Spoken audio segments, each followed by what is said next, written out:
And the podcast will begin in 5, 4, 3, 2, 1. Ladies and gentlemen, great pleasure, great pride, great honor, Dr. Nonoy Zuniga. Hello, guys. Hey, Paco. May accent pa, Doc. Ha? Tagal na. I know. Ngayon lang tayo nakita. Oh. How are you? I think ito lang yung pinaka-scripted na question na tatanungin ko. Great. How are you, Doc? I'm good. I'm good. Alive and kicking. Keeping myself healthy all the time. Now, now when every time I see you, Yes, sir. you are, no pun intended, you are a walking inspiration. Wow, really? Yes, for a lot of reasons. You've overcome trial, Okay. the public ones that we all know, the public one, that we all know about, Yep. and you've maintained the brand at a very high level through the decades, and Okay. that's very inspirational in and of itself. So, let's dive in. Ang tanong ko is, how are you able to remain Nonoy Zuniga? Oh, well, I guess you just have to be. You don't have to be totally invisible in that area. For example, me in entertainment, I don't have to. What's this? Leave permanently. I don't like that. I just want to be there, even though we have new singers, new performers. Just Yeah. be there at the background. Just keep on doing the thing that you do. Just sing. Well, it's highly technical now. The technology is good. Anywhere you can be seen, so do it, and let the new ones just just do their thing too. And then for me as a singer, para hindi ka mawala, then just also do songs, new songs like what you're doing now. Right. New songs, release new songs, and appear in this event.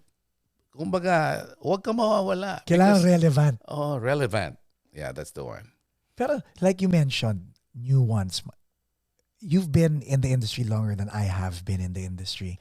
And maraming new ones eh. Marami. Every cycle may new ones. Minsan Yes. every month may new ones. Lalo na ngayon because of the technology that you mentioned, ang dami new ones. But let's go back. Pag may dumarating na new one, Mm-mm. ano ang pumapasok sa kampo sa Nonoy Zuniga camp? Like, what is like you said, like just be there. Just stay relevant. Write new songs. It's easier said than done. Other people have thrown in the towel. Wala na si Kino. Wala na sina Juan Miguel are trying to come out. And then your contemporaries, marami na rin na, well, ang hitmakers are there. But then again, outside the hitmakers, outside Nonoy Zuniga, may mga taong nag-throw in na rin ng towel eh. Oh, yeah. But you've been in this industry and you're also in the healthcare industry. Oh, yeah. That's why. That's one How? relevant thing. Health. That's one relevant, very relevant. Because others, they shy away already because they're sick. Right. Have you been very conscious about health? Oh, yeah. Kahit nung bata pa kayo? Yeah. My dad and my mom are in the health area Healthcare, too. okay. My dad is a doctor. My mom is a pharmacist. Is okay, yeah. Ooh, magandang topic to. Okay. So let's go back to your youth. Yeah. So, Pharmacist and doctor. yeah. And ang batang Nonoy Zuniga, kumakanta at sinabing, Mom, Dad, Yeah. I want to be in the entertainment industry. Was it as easy as that or were there No. conditions? On the contrary, I didn't have any dreams of going to the entertainment. Really? Doc, can you share, please? Yeah. Can we talk about that? Yeah, when we were kids, we were just, you look up to your parents. Yeah. Yeah, I look up to my dad because he's a doctor. I want to be a doctor too. Okay. That's it. So, really, okay, come with me in the clinic. So, I always go with my dad. I watch him treat his patients. Then one time he brought me because he also teaches in a university. Okay. So he brought me to his class, and then in one of these laboratories, he had a cadaver. Ooh, was that the first time nakakita ka ng Oh cadaver? yeah, I was only about 8, 9 years old. Oh my God. I threw up. Oh my God. I saw Habang the, you know, kino-cross-section I nila yun. saw, Oh! yeah, I saw the innards of the, Ah! yeah. So, and the smell, you know, Yes. formalin and Yes. everything. So, but after that, I said, I think this is really challenging because I was a witness of my dad. He treated his patients and the patients get well. Right. So I want to do that too. You were 8, 9, you had that Mm. thing na, okay, I'm gonna be a doctor. But not a singer, no. But we were singing at home. My dad also, he sings well. Yes. Kumbaga, it just came naturally. Yeah. How many siblings do you have? We're 9. And you are And number... the 6th. In the middle. And everybody's, no? And everybody sang? Yeah. Everybody sang. And 4 are professional singers. So may kahit Wala. kahit di mo sabihin, may subliminal competition. In other words, you guys up the ante That sa isa't one? isa, di ba? Kumbaga parang, Hindi naman masyado. Pero actually, because kung sinong mas matanda, we respect. right. Kahit na alam mong mas magaling ka. Yun yung sundot na, May sundot sa ilalim, no? Pero idol mas matanda sa iyo. Yes. Respect. So paano nangyari na na doc na, okay, 8, 9, family of 9 kids, tapos Wow. panggitna, Mm-mm. I don't know what the dynamics is sa bahay, yung vying for your parents' attention, everybody singing, so it really wasn't a unique gift kasi everybody could sing. How did you enter Showbiz. how did you enter the entertainment industry? It's fate. I don't have, as I said earlier, wala akong plans to become Right. a singer. More so, kilala, no? Wala. Sa bahay kasi, my dad, iba every Sunday, he would tell all of us, prepare a song, a number. We'll have a short program. Sa bahay? Yes. That's every Sunday. So Family day. ibig sabihin, you had 1 week to prepare for your spot dance, on Sunday. Yeah. poem, Okay. anything. Yeah. Yeah. You declaim, whatever. Ako, lagi ako song. Okay. So, okay lang. So, What was your favorite song? that time? Yung time na yun? Yung mga song nila, mga Evergreen, mga... luma talaga ito, mga Autumn Leaves. Ooh. The autumn leaves, Yeah. by the wind. Ang tatagal. Okay. Yun. Tapos yung Frank Sinatra, yung mga ganon. So, okay, you would do this. Tapos, and then... So, wala namang yun eh. It's not really a competition na ikaw nanalo. Walang ganon. But then again, may training na. All of you, yung conditioning yeah. right, was there already. So how did the general public know of your talent? Did you do this in school also? Nadala ko yan sa elementary. I was member of the choir. Okay. And then high school, I was member of San Beda choir for a while. Okay. And then, yun na. And then I worked because we were hard up. So I had to pitch in. Parang gusto kong tumulong din.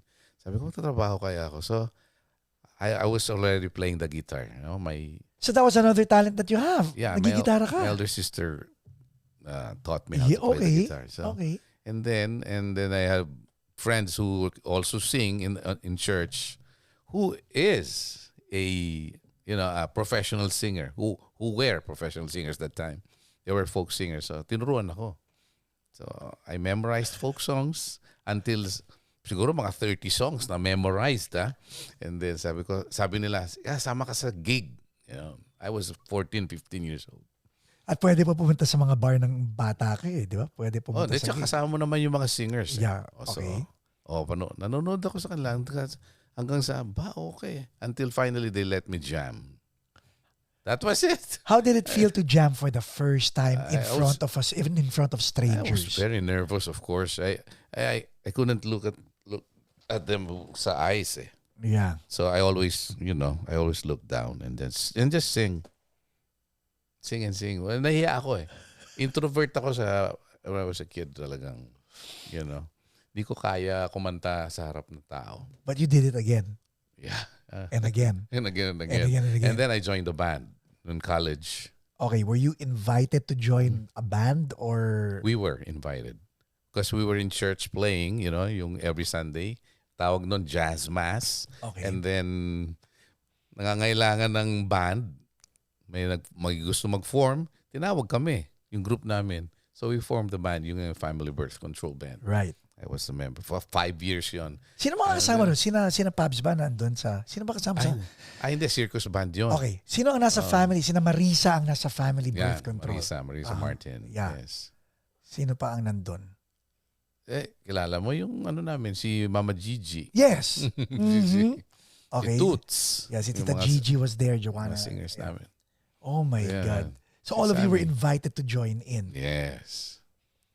So you know what, Doc Nonoy, the reason why I'm asking all of this is because I hope people are catching on.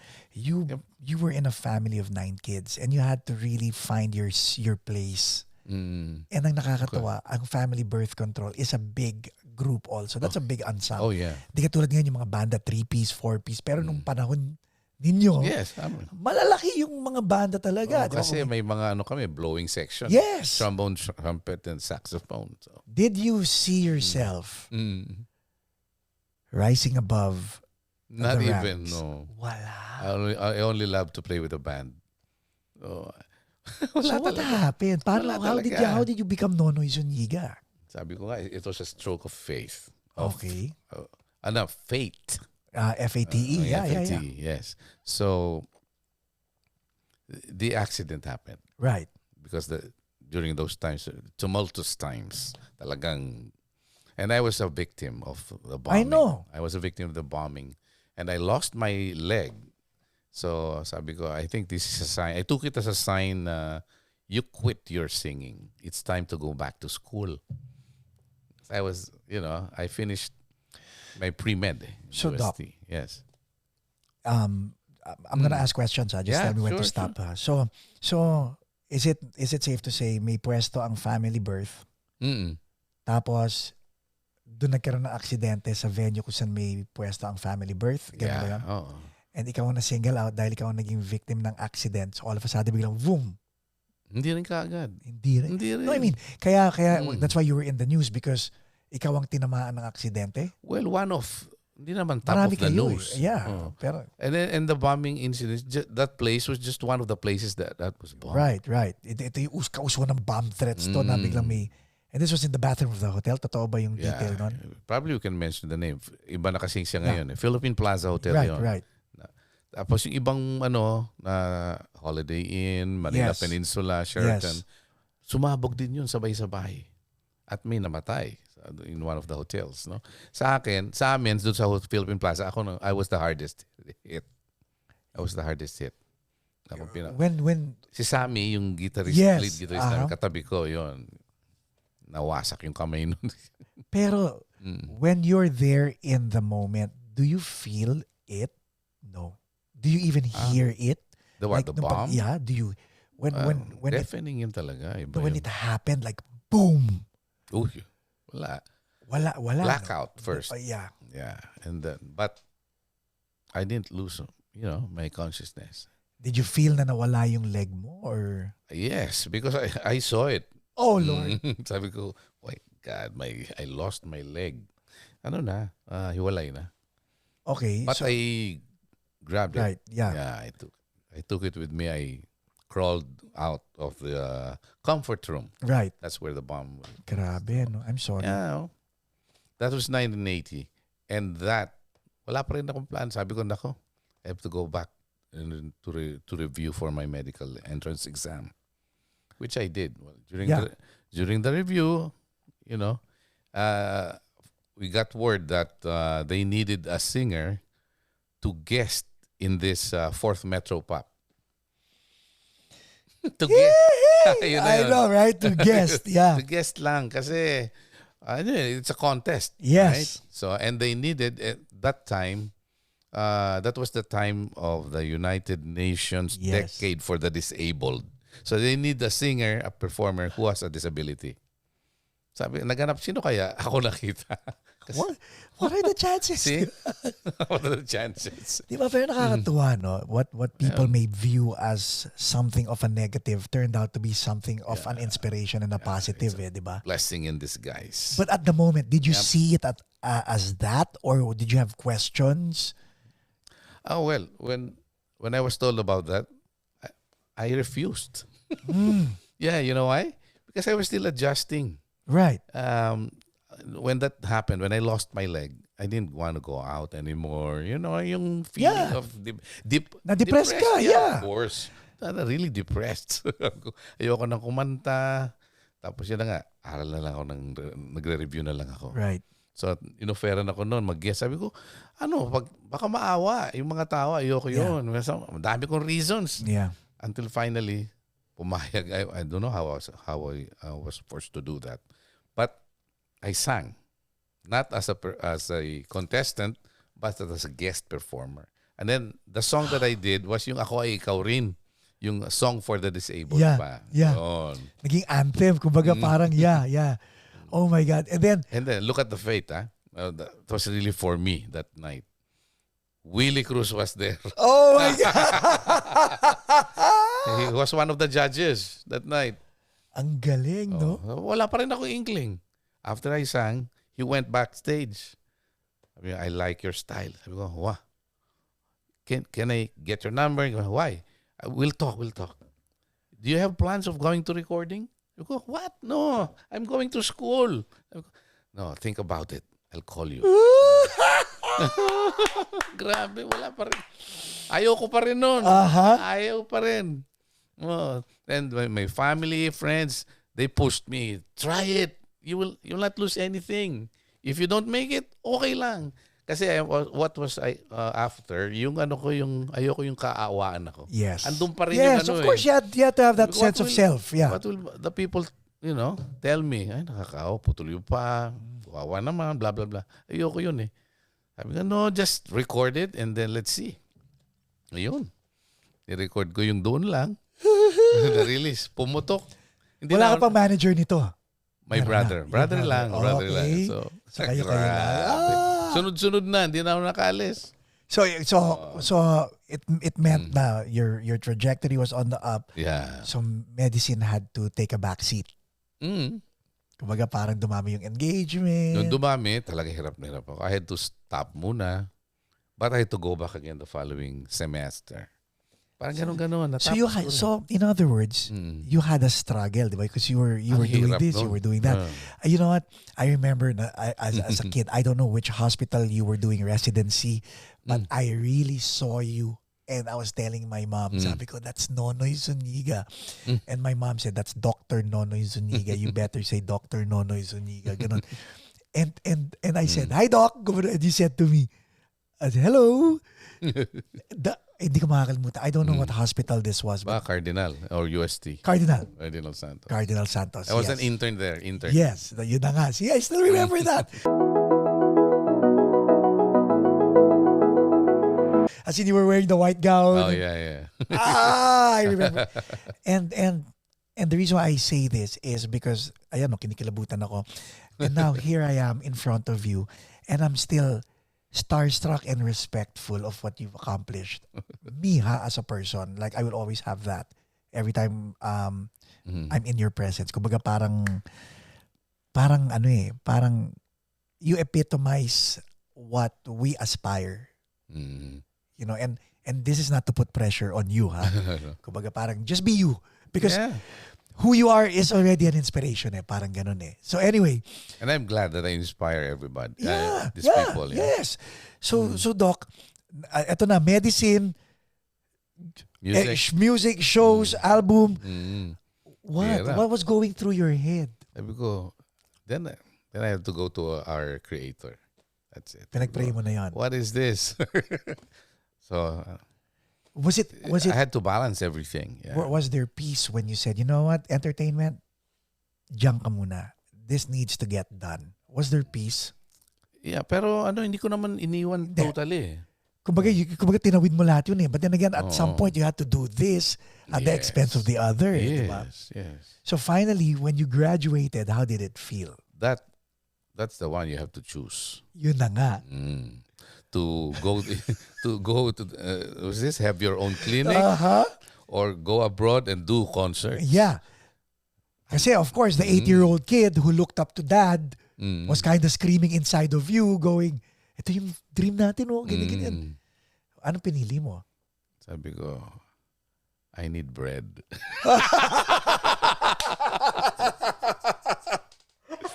Sure bread kasi pareho naman may bread pareho yun eh. Pero what kind of bread were you picking? I need bread, I said. So, and then also at the same time, I was also thinking, my medicine it will always be there. I can always help people anytime. Yes. No? And actually, to put it bluntly, ang may utang ng loob ang medicine sa pagka-singer ko. Because my singing put me to med school. I had to pay all the tuition and buy all these things. If I didn't sing and earn, wala ako sa medicine. Ganun lang yun eh. So it helped each other. Mahirap nga lang, pero somehow was able to, to go through it. Ang galing, no? Instead of graduating 1983, I finished 5 years after. Wow. But still. But I finished it. Yeah. I got my diploma and everything. My toga, everything. Now, yung sense of self-pity, when did it disappear? I would say 1 year. That's fast, huh? Fast na ba yun? Yeah, because other people up to now are still self-loathing sa sarili nila. Parang, get over yourself. Pero yung tindig eh. Every time, like even coming to the studio, like me looking at you, I don't know, not to make you feel self-conscious. Hindi, kasi what people don't understand is people have 2 feet. Oh. And they don't even want to take one step forward in their lives. And here you are making strides. Oh, yeah. Diba? Parang ano yun? Yun ibig ko sabihin na hindi naiintindihan ng tao. That's why my mom would use you as an example. Sorry, but that's why I always divert to, okay, yun yung mga ibig ko sabihin. So, Doc, now, dumating ang Martin Rivera, dumating ang Gary Valenciano. Yeah. How did you feel nung dumating yung dalawang yan? I said, oh wow, these are very good singers. And sabi ko naman, iba naman yung style nila eh. Kasi nung una they were kind of crooning, right? Biglang all of a sudden, biglang nag-disco, nagsayaw yung isa. Yung isa very pop, si Martin. So, and then you're like, okay, hindi na ako makakasayaw nito. Were you subliminally able to put again? And the reason why I'm positioning it this way is because you did not come up with excuses. Eh. Oh yeah. The way I'm seeing it, and maybe you can verbalize it is, dumating tong dalawang icon, and they really are icons in themselves. Yeah. But it doesn't mean that you are going to lose your career in the industry or your place in the industry because you still had it. Even if Gary and Martin were there. Oh, yes. How did you deal with it, though? What positioning did you do? What was the mindset? Yung kanina, sabi ko, nandun lang ako sa tabi. I'll keep on singing, doing my thing. Yaman sila yung nasa limelight ngayon. Eh. Right. Actually, they were pitted against each other. Diba? So, bahala kayo mag-away dyan. Basta ako nandito ako. Eh, marami rin naman akong hits. I have my own hits. Yes. I have my own fans. Yes. So, Marco is a good friend of mine. Pareho kaming style. So, kaming dalawa yung nasa backseat. Si Gary, Martin, sige lang. And then, basta kami, nag-record ako ng mga more albums. Right. Actually, 3 or 4 were not released because of the trend. Right. Ibang trend. So up to now, they're still waiting to be released or na-release na rin yung apat? It's there na. Andyan lang. Okay. Spotify. Hello. Okay. So, si Martin, ano tawag nito? Even sang your song. Yeah, my signature song, Never Say Goodbye, And then, there's one thing na medyo may sama ako ng loob. Not to them. Right. The thing that I cannot do, I used to do before that I can't do. You know what that is? What is it? It's dancing. Yun na nga I eh. love to dance. Diba? Yun na nga ibig ko sabihin na... Banda ka eh. Yeah, di ba? May steps kayo, may ganun. Yes, Na all of a sudden ngayon, you have to work with one limb. And, No, ang hirap. Mangangalay ka kagad. Right. So, nakaupo na lang. I do like that. Groove ka na lang sa chair mo. but you see, it's not, you're not using anything as an excuse. Eh. You're finding ways to actually still accomplish the task. Oh, pwede naman eh. You Diba? can still dance pero nakaupo.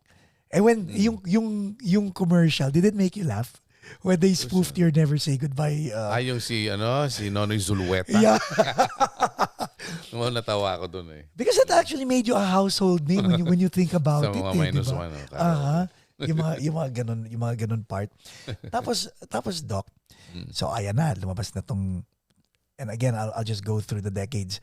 So lumabas na si Gary at saka si Martin, tapos later sina Louie Heredia, sina Randy Santiago, Sila Ding Dong, sila sina Ogie. Ding Dong, sina Ogie, sina Rani. And nung nagkaroon ng band explosion, what was going through your head? Nung dumating na kaming lahat. Okay lang. Different trends. Basta magagaling. Promote yung OPM. That's good. Andun lang kami. Sa Okay. Okay, sineset up ko guys because out of the 90s, late 90s, mid 90s, I know, right? All of a sudden, yung comeback nyo was talagang lahat kami na wow, saan nanggaling yon? Like nung lumabas na ang Hitmakers, whose idea was it? Viva. Si Boss Vic. Grabe yun. Paano kayo kinausap for that? Well, first, Rico and Haji were pitted against each other. So, dalawa lang muna. 2000, they do shows together. Okay. And then, finally, si Vic, sabi nila, dagdag natin si Ray Valera. They added Ray. 2002 yun. So, 1 year, they performed together. Kami naman ni Marco. Talagang kabatch ko si Marco eh. So, nag-back-to-back kami sa was this Valentine shows. Actually, 3-night show, 13, 14, 15 sa Music Museum. It was really a hit. Every night, full pack. Full pack, yeah. So, nakita ni Vic De Rosario. I-join ko kaya ito tatlo. Doon. So, ginawa kaming 5. Ginawa niyang Hitmakers. So, these are individual artists, solo performers, grouped into one. So, diba? So, yun na. I mean, talk about the ultimate boy band. Although we didn't dance, though, but, right? you know. Pero naman, the wit, the chemistry, scripted yon or kayo-kayo lang yun? Kasi kami-kami lang yun. Merong script, but it's always, it ends up na we don't follow the script. Okay. Kasi iba yung humor eh. Yes. Ang layo sa script yes. eh. Layo. Tapos iba-iba yung personality nyo, pero click lahat. But we had to talk. We have to schedule a meeting for the 5 of us. Okay. Labasan ng Yeah. Kasi yun ang gusto ko. Egos. Can we talk egos? Kasi, syempre, you guys are stars in your own right, di ba? Na parang, so kay meeting na. Kasi, if you're saying Haji and Rico, so silang dalawa so talaga. seniority yun. Parang kumbaga banda namin to. Bago lang kayo. Parang gano'n. So si Ray is, basta ako, nasama lang ako dito. I'm just interpreting it. Tapos biglang, kayong dalawa naman ni Marco is more like, ano ba meron dito? So, nung nasa conference room na kayo, paano yung setup? What was the conversation like before you guys actually did your project as a quintet? What was the conversation like in that room? So of course, si Vic nagsalita. And then, Rico took over. Siyempre, siyang pinakamatanda sa amin actually. No? Siyempre, you have to respect the older ones. Galing, hindi na niya matidefend. Love ko yan, si Tito Rico. Kaming dalawa ni Marco, since kaming mga mas bata sa kanila, tahimik lang kami. Actually, we just listen to the older ones. What was it like working with Rico J. Puno? Ibang klase. It was he's an experience. You have to experience his presence and wow, you'll be hooked. Iba siya. Siya lang yung may ganun eh. And then actually ang kaaway niya dyan lagi si Haji. Magkaiba sila ng style.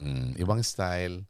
Pero pareho silang Kenko eh. Haji is also So pag nagbabangayan comedian. sila, Pag nagbabangayan silang dalawa, nanonood lang kayong tatlo. Mm. And then Botohan. and then we finally yeah, we finally ended up na sige, gawa tayo ng mga jokes, tapos i-distribute yung mga jokes individually sa amin. Sila mag-i-distribute. And then we'll take yung practice how to deliver the jokes. Ganon lang. Then, And again, that wasn't something you expected, no? Yeah. That wasn't planned, no? Kumbaga parang wasn't. fate na naman, Fate no? na naman, yeah. And up to now, we're still doing shows. Yes. Oh, in fact, this year we will have When we lost, makers. Yeah. I know, I'm excited for that. When we lost Rico, Rico J. how did it impact you? No. Of course, lahat kami, naging talaga malungkot kami. And that was a sudden death kasi. Hindi naman, it wasn't slow, di ba? It was biglaan ba? Biglaan yun, no? Biglaan, but he had the chance to prolong his life. Right. But he had some habits na hindi niya natanggal. Right. So he went back to that. And you as a doctor, you knew. Sayang kung nawala yung bad habit na yan. You could have another 10 years. Were you able to sit him down? Or I always remind him. Pero hindi talaga Hindi, papayag. lang nang okay lang yun. Oh, man! Thank you, Doc. Ganun yun sa akin. Wala na. Tahimik na ako. So Doc, yun nga, when you say, wala na, tahimik na ako. Kasi you're respectful of the person's own autonomous decision-making process, di ba? Pero as a medical professional and as a friend, did it hit you hard na... Oh, yeah. Kasi close kami lahat eh. After the show, pag may yung concerts kami, nag-uusap-usap pa rin kami as ourselves. Eh si Rico, on stage, off stage, siya yun eh. Siya pa rin. Bastos pa rin. Ganun talaga. Wala. Kaya nung nawala siya, nung nawala, sabi namin, ako, paano yung bastos? Who will take over? Alam mo kung sino nag-volunteer? Sino? Si Ray. Oh my God! Sabi ko, Ray, hindi bagay sa'yo. Hindi bagay sa yung mukhang patay tapos bastos. I mean, natatawa ako that you guys can actually insult each other in your faces, no? Oh, yeah. Of course. Na hindi kami napipigon. Do they talk about your leg? Oh, yeah. Always. Lalo si Rico. Si Rico ang ano sa akin. And you know, it's also therapy, no? When you think about it, because the reason why I wanted to bring it there, Doc, kasi ang daming tao, yung pagiging magkakaibigan nila nasisira sa di ba parang numipis yung mga balat ng mga tao ngayon eh. Sobra. What's your advice? I mean, I just laugh about it. You have to look at your problem at a different angle. Parang iisip mo bakit nangyari yon, tapos something, you have to put humor to that problem. And then when you find that humor, then you will laugh. Kaya tama yung kay Freddie Aguilar, tawanan mo yung problema. Yeah. Di ba, he has a song like yes. that. Tawanan mo yung problema. Kumbaga, don't take yourself too seriously, parang ganun ba? Or yeah, somehow. Yeah. Kasi whether the problem will always be there. It's how you take it. Ooh, perspective, yeah. Yeah, it's how you take it. Ganda, Kasi pwede mong i-take it galit ka. Right. Stressed ka naman. But you can also take it smiling. Doon tayo sa smile. Para no, masosolve mo naman yun eh. Oh. Di ba't ka magagalit? So, another thing that, so you mentioned egos, no? And everybody has an ego naman, whether you're popular or hindi. But we're talking about, isama na natin si Tito Rico dyan. 5 iconic na pangalan yan eh. How, and you told me you're an introvert, which means it's easy for you to just, shut yourself off and talk to people when you want to and not talk to people when you don't want to. But emotions are always emotions. Pero Doc, sa aming mga type A, what advice can you give us pag halimbawa there are more than 2 egos, big egos in the room? What do you do? I just listen to them. Wait for your turn to speak. When it's your turn, then just blurt it out. Ganun lang. Sila yung mambadaldal eh. You have to show also that you're respectful to them, right, by showing to them that you're listening to them. Yon. That's it. And then Pagtapos, mapapagod din naman yung sa kakasalita. Eh. Hindi pwedeng hindi gumano ng Hindi buong pwedeng- araw, di ba? Gumagano lang kami, okay, sige. Okay. O, tapos ka na. O, kami naman. So maganda rin pala. Okay. Pero yung start, nung nag-start Yeah. kami, medyo kapaan talaga pa. Yung si Marco, maigsi ang ano niyan, ang PC. Yes. Ang ano yun eh, madaling matampo, madaling magalit, very moody, in other words. Oh my God. I'm friends with his with his eldest, si Alain. Yeah. Si Alain. Si yun. Alain. So shout out Kuya Marco at saka kay Alain. Yeah, hello, pare. So, okay.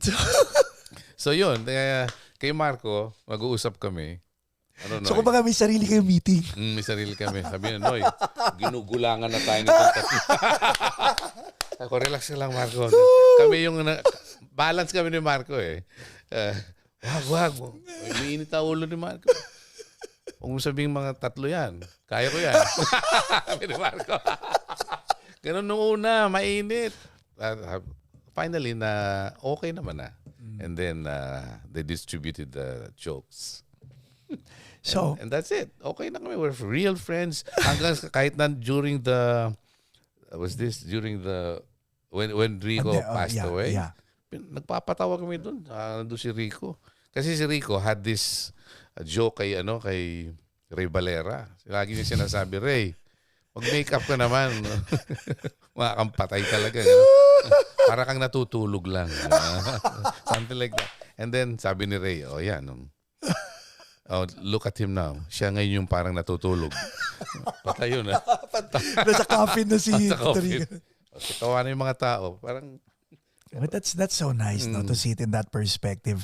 Tapos, are you guys allowed to do solo shows? oh yes. We're 5, so pwedeng 4 lang. Pwedeng hanggang 3. Okay. Hitmakers pa rin yun. Yes. So whoever is available, just go and do shows. Did you guys talk about welcoming a new member to the group, or Wala. let's keep this fraternity, brotherhood among ourselves na lang? Wala. Hanggang sa Hindi namin Malagas. napag-usapan yun. That's nice. Pero alam mo, among the 5 of us, si Rico ang laging kinukuha ang solo performer. As a performer, as solo, lagi siyang kinukuha. Alam mo kung bakit? Siya yung pinakamura eh. Oh. That was a joke. Siya yung pinakamu. Siya yung pinakamurang budget. I know. Tapos sabi sa akin ni Rico, alam mo Noy, sa ating 5, ikaw pinakamababang budget. Bakit? Bakit? Mababa boses mo eh. Taas-taasan para tumaas na rin yung budget mo. Mga ganong simpleng lang. But you know what? Doc Nonoy? Totoo yan ha. There is truth to what you just said. Really? Oo, kasi yung mga babaeng singer, think about it. Pag belter ka, Yeah. di ba? Pag halimbawa, bumabanat ka na Matataas. pag kaya mo mag-whistle, mataas ang dito. Pero pag hanggang dito ka lang sa baritone or tenor, okay. Anyway. Pero, maraming performers na nanonood sa atin. Pero alam nyo, wala rin sa boses ang Preach it. Kailangan the whole package. Yes. You should know how to perform.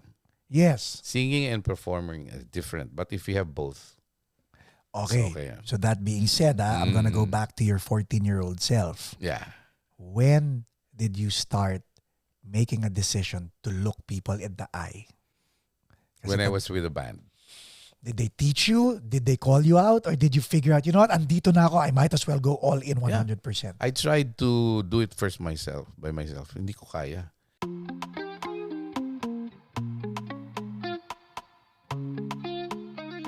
And then I asked a friend who is an actor.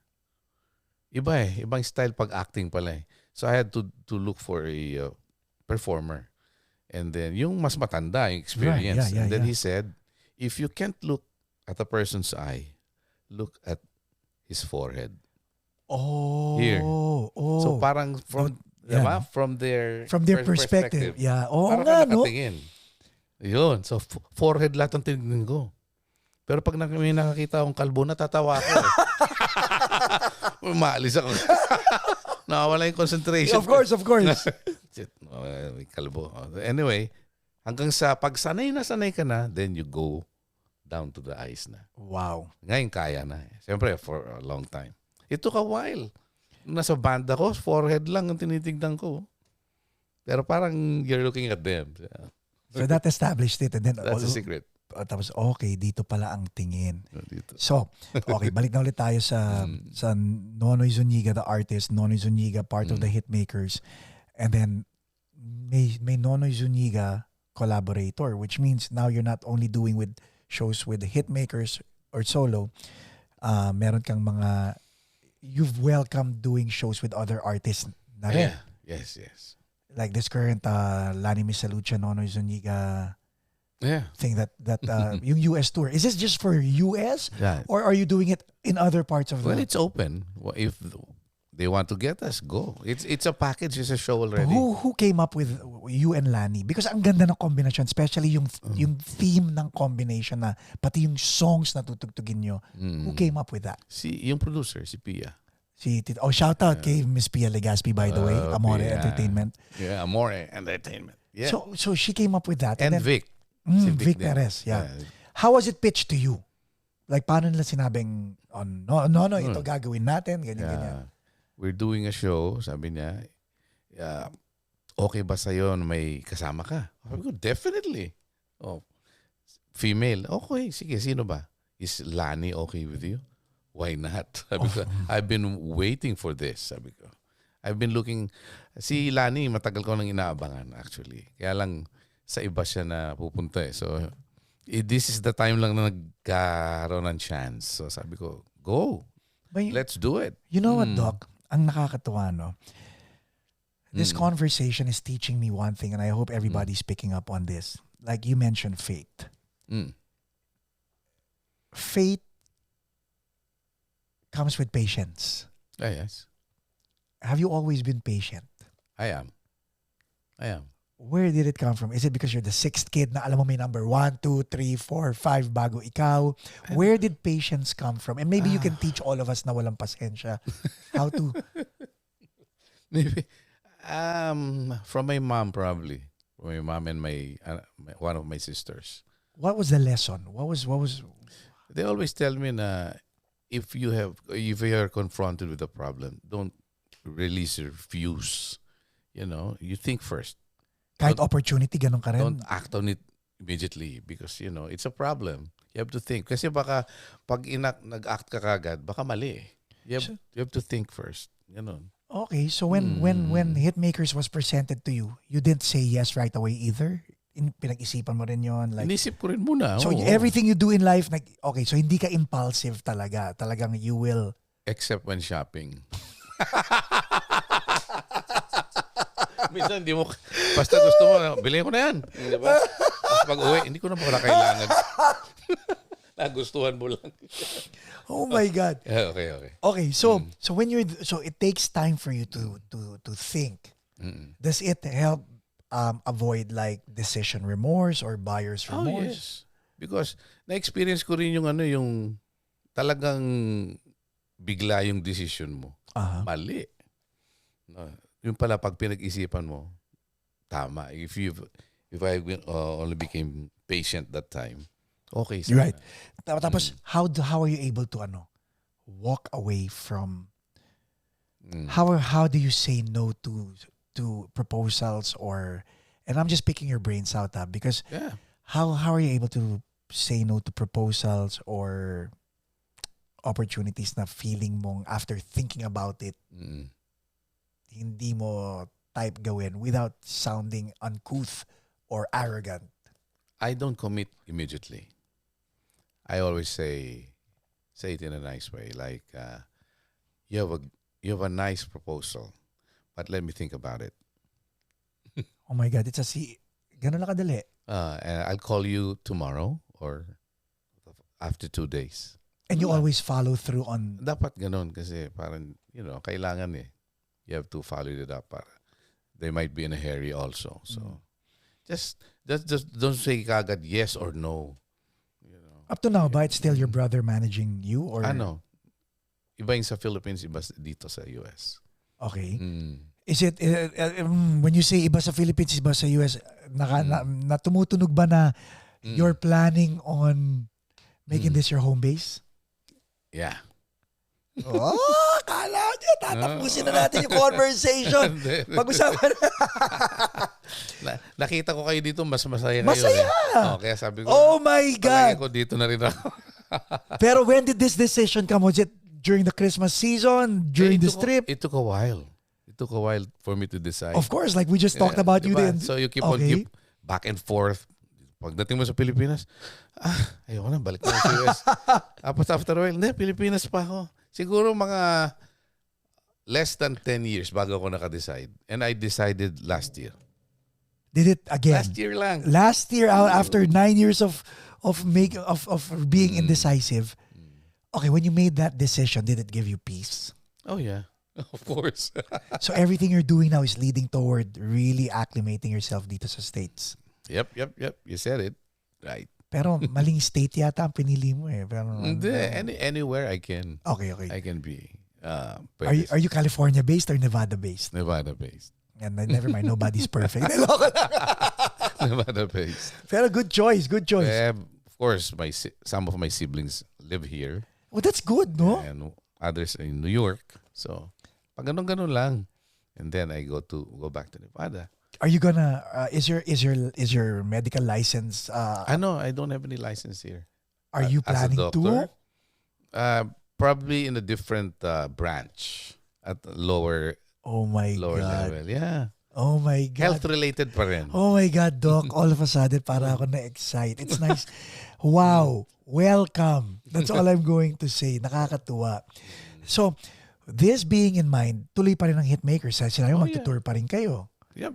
But will we see more Nonoy Zuniga stuff? Like solo? Yes. We already have plans for next year for my solo. Again. Would you be willing to hear songs from other songwriters? Hint. Why not? Di ba? Baka pwede ako mag-submit ng kanta, di ba? Why not? Yeah. Oh my God, another milestone. Of course. Next year, I'll do my own. I'll have my solo to celebrate my... How many? 50 years. Wow. As a professional singer, performer. Wow. 50 na. So tama nga ako. Because I'm 50 years old eh. So tama nga when my start. Yeah, when my mom really told me to look up to you. It's so weird, no? Like my mom doesn't know you. I did not know you. Pero sabi ng nanay ko talaga, if you want to be in the industry, look at Dr. Nonoy Zuniga. And I would actually say, Dr. Dono, bakit doctor? And she was the one who told me your story. Alam din niya pala. Wow. That's so this is really talagang full circle coming to terms na if my mom was here, siguro umiiyak yun watching this episode talaga. Wow.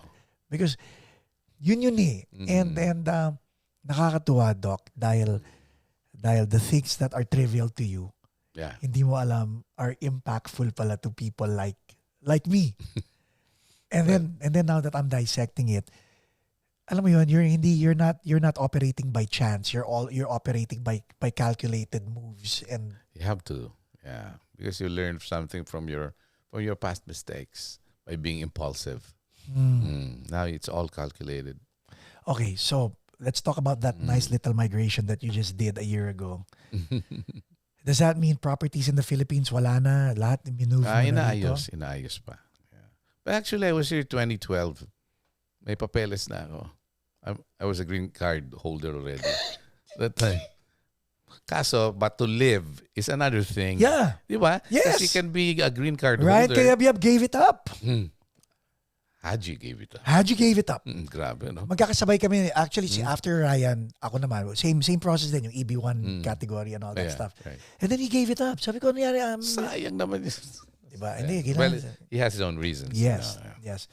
I had Sir Mon David here on the podcast and oh my God, ang ganda ng the sacrifices we all have to make. Oh yes, of course. To stay here. Grabe, Okay, now. Pareho lang tayo niyan. Doc, to landingin natin to someone who wants to be a Nonoy Zuniga. Sama na rin natin si Nonoy Zulueta na nanonood. Okay. What is it an easy journey? Would you say it was the journey easy? What should they expect to get to your level? Ako alam ko na eh. But I don't want it to come from me. So I want all of us to hear it from you. Oh, well. Because you know you're a household name, right? I mean, wag na natin i-deny, di ba? You're a household name. But to get to where you are, did you just, like sinabi mo na, wala sa isip mo na magiging household name ako, but you are. Is it easy to get to where you are? Probably in any field, no? To be successful siguro, or for me, no? This is what that taught me. Yung patience. But number one should be faith in God. Amen. You should have a creator with you, guiding you. Amen. Kasi pag wala yun, it's different. Ang isipin mo, sarili mo lagi. Ang galing ko naman. Correct. You know, you have to, and then yung galing na yon, you have to give it back to Him and say, just thank Him for that. Amen. And then you should have patience and humility. Those three are very important. And you should be open to new things too. Wow. Ladies and gentlemen, wag na Mr. Dr. Nonoy Zuniga. Thank you, Paco. Thank you so much. Thank you. Don't forget to subscribe. Please put your comments down below. And syempre, mababasa ni Dr. Nonoy lahat yun. Kaya, Yeah. we'll see you.